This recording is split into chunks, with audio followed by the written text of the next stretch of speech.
Hey guys, and welcome to a new episode of Behind the Closed Doors. Today it's the workshop Glamour with our model Claudia. We're gonna try a boatload of new stuff. We have the Triflection in our studio. We have, of course, the new click prop backdrop system.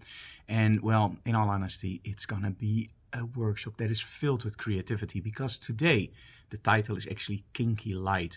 Now, Kinky Light, what is Kinky Light? Now, the moment I thought of that title, I was going like, it has to be something that is focused light, combining strobes with maybe a lot of color, but most of all drawing the attention to something in the set. And what is better to draw the attention to something than a Gobo projector, right? So in our studio, we have the Westcott projector, the Lindsay Adler signature series. And the cool thing about this one is that it actually has blades. Now, a normal Gobo projector, you probably know, you can put those things in and it projects this onto your model. By focusing a lens, you can make it sharper or less sharp, and it works like a charm. It's great to project on your model, it's great to project on your background, and it really gives the shot something special. However, I really like, for example, the Zorro masks with light. Now you can do something like this with flags. We do that a lot in, for example, the workshop Classical Masters. But still with flags, you have to place the flags very close to the model to get it really nice edge transfer. And in all honesty, to get it really sharp, it's really difficult. With a Gobo projector, you don't have that problem at all, because you're actually using a lens that you can focus, so you can make those lines as sharp as you can be. However, do we really have Gobos with lines that we want? Maybe we want an angle and maybe we want to change those lines. And that's where blade comes in really, really nice. On this projector we have four, one on the top, bottom, left and right. And by moving those blades you can actually create a very, very narrow beam of light. By changing your lenses, for example, from the delivered 130mm to what I'm using now, 50mm, you can also create a more wider beam of light. It's a huge, huge increase in your creativity, and I can't wait to start using it, because this is the first time we're really going to use it seriously in a workshop, because last week, of course, we had professional imaging. So I'm very excited for today, and we're going to take you behind the scenes during the workshop Glamour with our model Claudia. Let's go.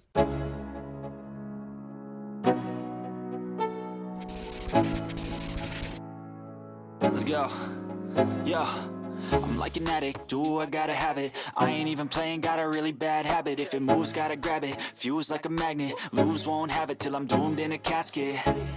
I ain't playing, got a weird mind. If you work 8 hours, I'ma work 9. If the shit tastes sour, you should taste mine. I'ma stay in power for a long time.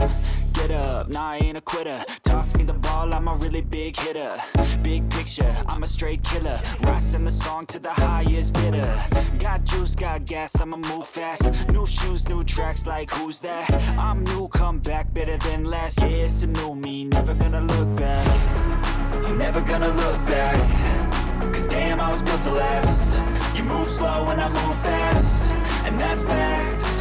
Only I can make a change. Slowly take a step today. I will never be the same, cause that's what it takes.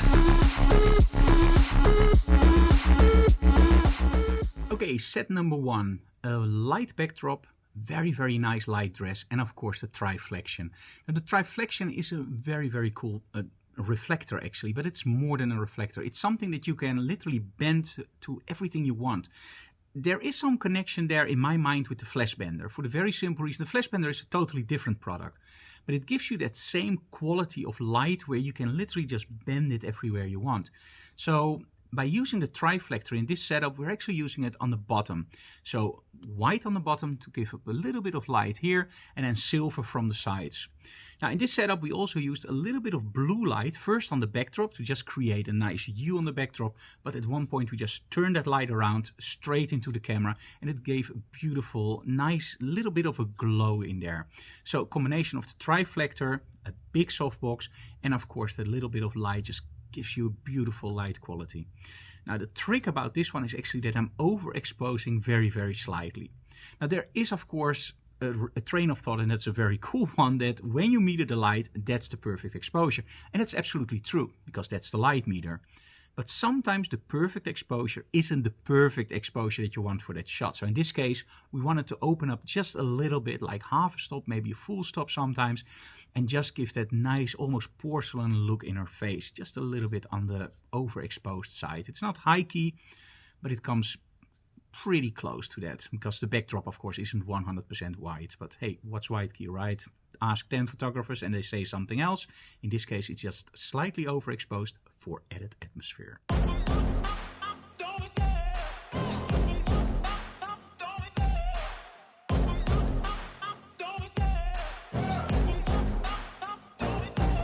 Love the chase and the hunt, and I set the pace when I'm running. I always take what I want and I always give it 100. Don't need a bank, no, I'm funded. Play the game like it's nothing. I'm always thankful for something. Don't take for granted, stay humble. Now wake up, it's time to look at the enemy. Look in the mirror if he is no friend to me. It's not working out, maybe it's the chemistry. It's time to break up so I can make a better me. Better believe in your mind, cause it's everything. You can mold, shape, find almost anything. All it takes is some time and some clarity to find your identity. It's mind over everything.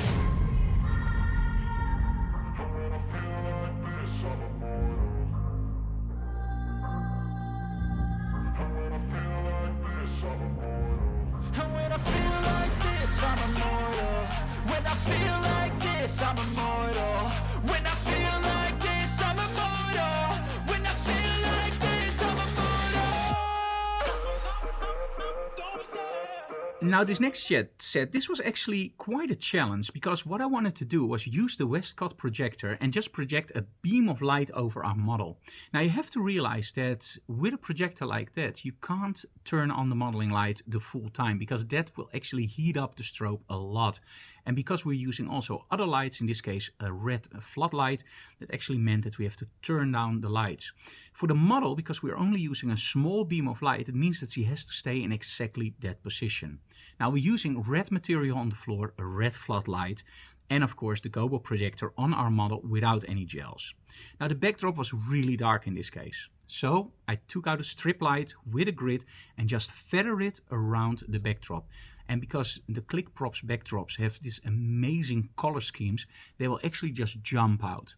Now in this case we didn't use an extreme color scheme, but we used a little bit more subdued color, but still when you look at the images you just see that the backdrop is there and it just really pops up nicely, almost creating a sort of smoke effect on the back. It's something that I really like. So that was the more tricky set, but we're not done yet. It's gonna get a lot more trickier.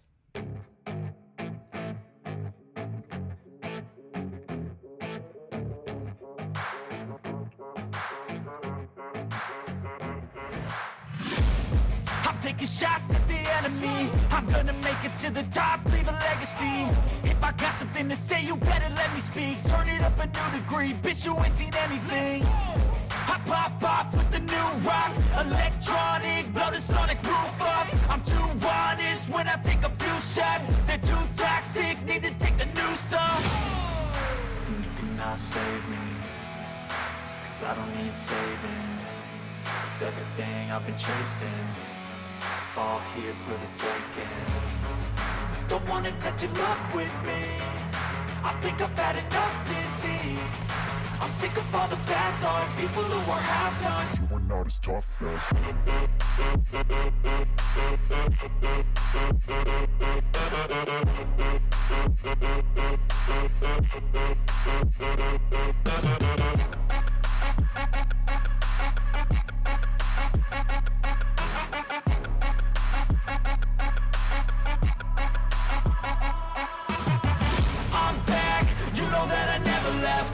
Tracks and some music that you never guess. I don't slack, don't lose, learn your lesson yet. When I get to choose what I do, I'm like a weapon. I'm not sharp as many, but got heart. I'm ready to change scars to envy, to win large and plenty. I like to play fast, never change back. Calling out, I'll pay back, cause I'm great at that. Oh, you cannot save me. For the next setup, you could almost say it's a classic Frank Doorhoff setup, but it's of course not a classic Frank Doorhoff setup, it's just one of the setups that I really like to use. A strip light from the side, but make sure that it doesn't show up on the camera, unless you want it, of course. So we use a backdrop, and we use a strip light. Now this is one of the setups that can make you a lot of money when you shoot, for example, portfolios, artists, families and whatnot more. What happens is that you actually set everything up for that one strip light from the side. Now when you shoot from the strip light side in, that actually means that you have a beautiful flat lighting quality and you also see the backdrop. If you move actually on a 45-degree angle, you still have nice side lighting and one darker side, which you can open up of course with a reflector, but you don't have to. In our setup we actually open it up with the Triflection in the total straight setup. So you can open up those shadows. But the most interesting part is actually when you start to move all the way against the light source. And now, especially with the black mist filters on my camera, you get this really nice, beautiful lens flare. But most of all, you get a high contrast image and it's beautiful for bodyscapes. Now, when you shoot bodyscapes, one of the tips I always give people is make sure that you don't cut it off here, but about here. So always leave the lips on the mouth, in other words, leave that in the picture. It just adds so much more. Now, in the end, we decided this setup should be in different setups. So we started out with only that strip light. So 3 positions to shoot and the strip light. The black mist filter gave a beautiful, nice enhancement to this. But then we decided that it would also be very nice to create a little bit more of a fashion look. So creating the Triflector on the side and now actually using a big softbox and just opening up the shadows and of course beaming enough light on the Triflection so that it actually opens up the shadows on the shadow side of the model. In my opinion, a very, very nice shot and it gives that nice three-dimensional quality on your lighting. Now of course you can also use a second strobe on that side. But one of the differences with a second strobe is that you always have to balance those strobes together. You get a little bit more control, but you do have to control those strobes separately. And by using a reflector, if you lower this strobe, automatically also the reflected signal, of course, or the reflected light has the same intensity. So that's a huge deal and it makes setting up so much faster and also a lot of fun, of course. So that was the setup and we combined here a little bit in the scenes. It was actually 2 different setups, but we decided in the video to just do it as one because the explanation is literally almost the same. Let's go to the next setup.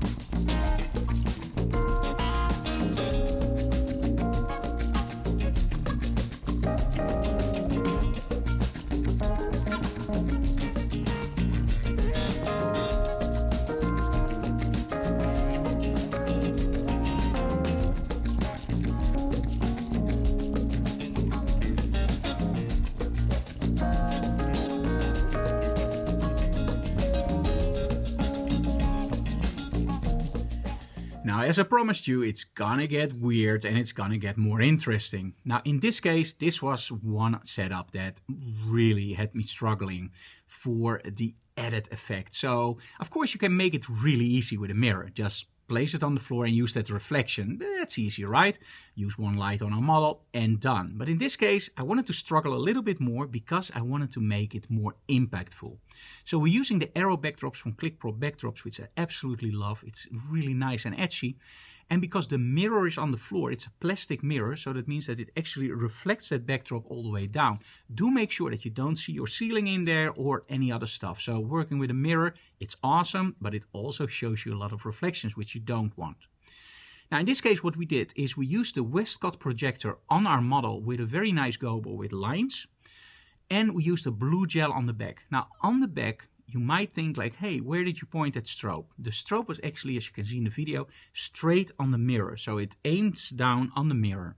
Now, because it aims down on the mirror, it also reflects back on the backdrop. It's very easy to see because in the mirror, the reflection is very bright. And on the backdrop, it's a little bit less bright. So you know the mirror was actually where the strobe was aimed and the reflection is on the backdrop. So you can literally figure something like this out. The only problem that we experienced was that on the model, all those lines were awesome, but the face was a little bit too dark. So that's why we opted for a third strobe with a snoot. So the third strobe is almost next to the projector from Westcott, and it's aimed at the face of our model. So you get those nice lines, but you still get enough detail on her face because of that extra snoot. Add to that the blue backdrop, and it looked absolutely awesome. Up until I started opening up again. Remember we did that same thing in the beginning? Sometimes it looks great, and when you meter it, it's perfect. But then you start to look and you go like, oh, maybe I would like a little bit more openness there. I would like a little bit more of that high key effect. So in this case, just open up, I believe, half a stop and you're done. And that's the nice thing about working with photography. You have your light meter, you have your color checker, and they create a beautiful base. But from that base, you can still determine to open up the strobes half a stop or maybe 1/10 of a stop. But always use that light meter and that color checker to create a base that's stable. Because from there, you now know, hey, when I open up a set like this half a stop, it looks great. So on set, you meter it and then you open up half a stop. So that light meter still works in those setups, especially in those setups, because it makes it faster to set up. Okay guys, that was it for today. The workshop Glamour Kinky Lighting. Well, whatever it's in a name, right? For me, it was the more extremer part of lighting. I wanted to work with the Westcott projector, the Lindsay Adler projector. Absolutely love it. The backdrops we wanted to try out, and they look amazing, of course. And the black mist filter. So it was a whole combination of new stuff, Triflection also thrown in. And for me, that triggers it. I don't know if you have the same thing, but when you do the work all the time like I do, we teach a lot of workshops, and sometimes when you use the same gear over and over again, it can limit your creativity a little bit. Now, in all honesty, there's always something with styling or a new chair, but having a workshop like this where we have so many new products to introduce and so many new products to play with, it just triggers somehow that little bit of extra creativity. So today it was all about kinky lighting and getting a lot of extra creativity out there. So I hope you enjoyed this episode of Behind the Closed Doors. If you like what we do, subscribe to our channel, leave comments below, hit that bell notification, and of course that like button, because we really like that. But most of all, tell other people about our channel so we can grow. See you again next time. Our workshops are more regularly now. Thanks to COVID, we were, of course, for almost 2 years totally dead in the water, but now we are teaching again, we're doing events again, so you can get a lot more updates soon. Thank you so very much for watching, guys. Stay safe and see you again next time. If you have any questions, leave them in the comments below. Bye bye.